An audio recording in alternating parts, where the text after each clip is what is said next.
Kau tengok berita ni, 5,900 rakyat Malaysia diberhentikan kerja pada Mac 2026. Negeri Selangor paling tinggi diikuti KL.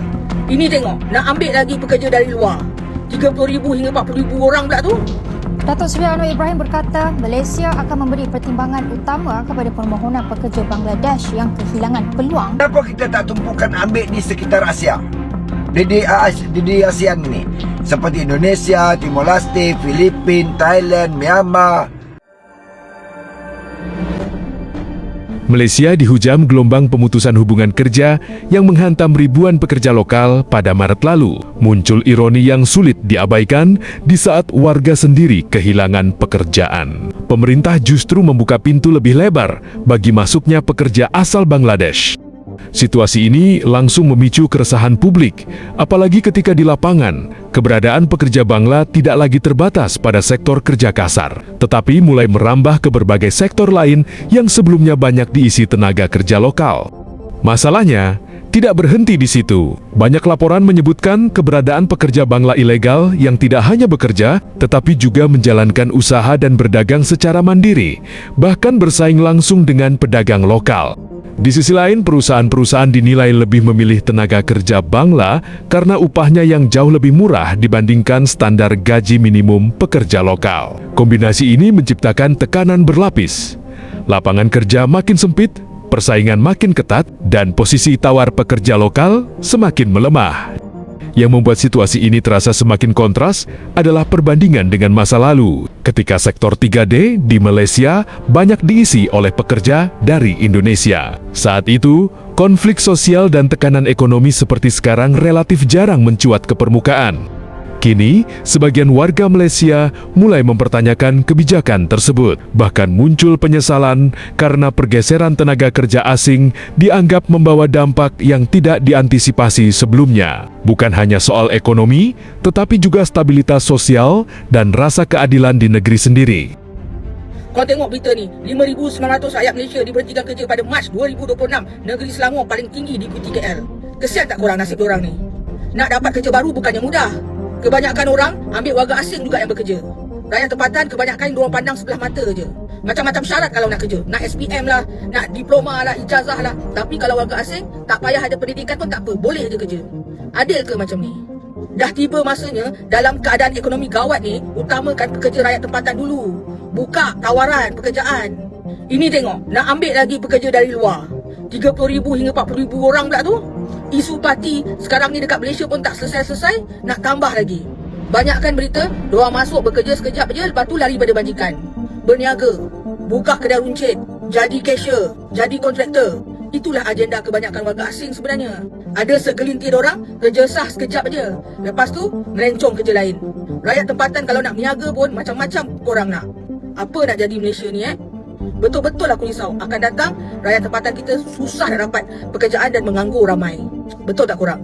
Malaysia merekodkan 5,900 kehilangan pekerjaan pada Mac, dengan Selangor dan Kuala Lumpur mencatat jumlah tertinggi kes. Menurut Hong Leong Investment Bank, HLIB, berdasarkan data Perkeso, Selangor menyumbang 29.3% kes, diikuti Kuala Lumpur 25.6%. Pemberhentian kerja tertumpu dalam sektor pembuatan, perdagangan, borong dan runcit serta maklumat dan komunikasi. Walaupun angka itu menurun berbanding 7,500 kes pada Februari, ia berlaku ketika permintaan tenaga kerja meningkat dengan kekosongan jawatan naik kepada 107,000. Kadar pengangguran kekal stabil pada 2.9%, menunjukkan pasaran buruh masih bertahan, disokong permintaan domestik dan ekspor meskipun berdepan ketidaktentuan global. Malaysia minta Bangladesh pertimbang kurang kos pengambilan bekerja. Komited Lindungi Kebajikan Majikan. Terima kasih Datuk Seri. Saya ucap terima kasih. Mana yang ada pekerja asing tu, kena ucap terima kasih lah. Cuma apa yang saya nak khabar di sini Datuk Seri, saya nak menegur sikit lah. Kadang-kadang orang teh ni termasuk Perdana Menteri kadang lupa. Sebab tanpa banyak memikir. Sebab dicucuk cacak oleh orang keliling dia. Kan?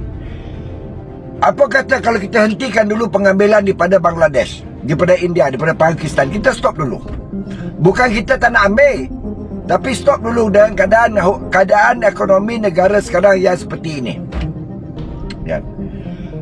Dan yang kedua, kenapa kita tak tumpukan ambil di sekitar Asia? di ASEAN ini, seperti Indonesia, Timor Leste, Filipina, Thailand, Myanmar, Kemboja, Vietnam, itu lebih bagus. Yang pertama, kosnya murah. Yang kedua, daripada Timor Leste, daripada Filipina, daripada Indonesia, daripada Thailand, kebanyakannya memahami pertuturan kita, bahasa kita. Kenapa kita tidak ambil daripada situ? Kenapa harus mengambil daripada Bangladesh?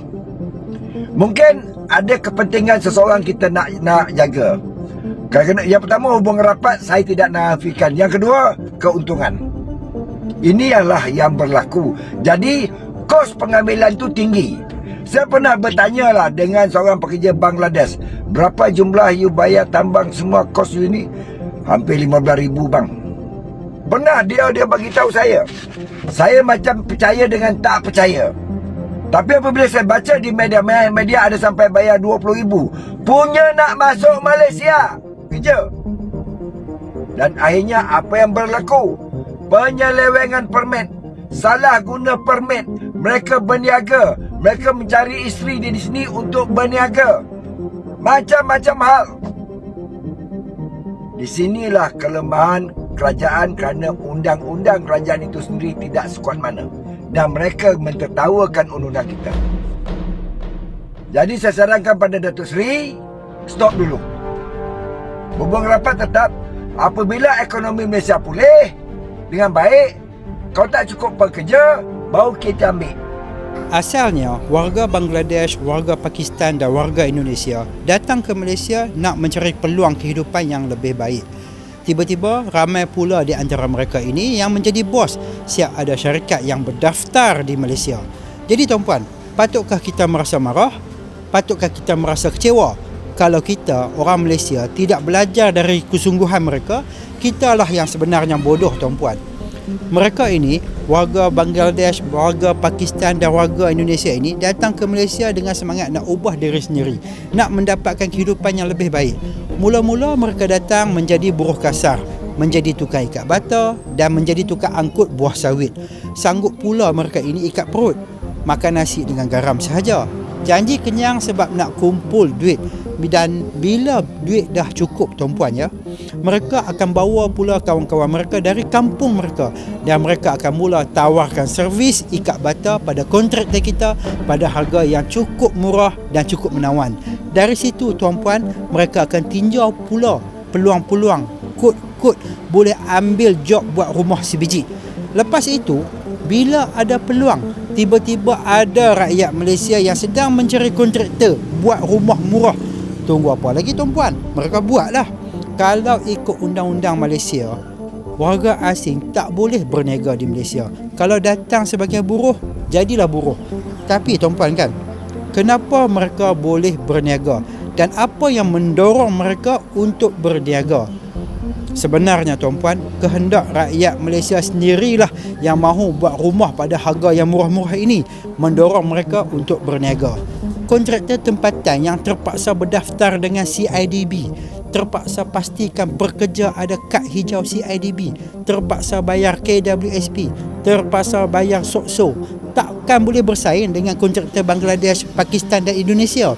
Jadi tuan-puan, sebagai rakyat Malaysia, kalau betul-betul tuan-puan nak buat rumah, carilah kontraktor yang berdaftar dengan CIDB. Betul tuan-puan, rezeki memang masing-masing, kita tak nafikan. Tapi ingat tuan-puan, salah satu punca rezeki yang halal adalah bisnes yang dijalankan mengikut lunas undang-undang negara. Bukan bisnes yang dibuat secara haram, walaupun kontraktor asing itu sesama Islam seperti kita. Bagaimana pendapatmu mengenai ini guys? Tulis di komentar.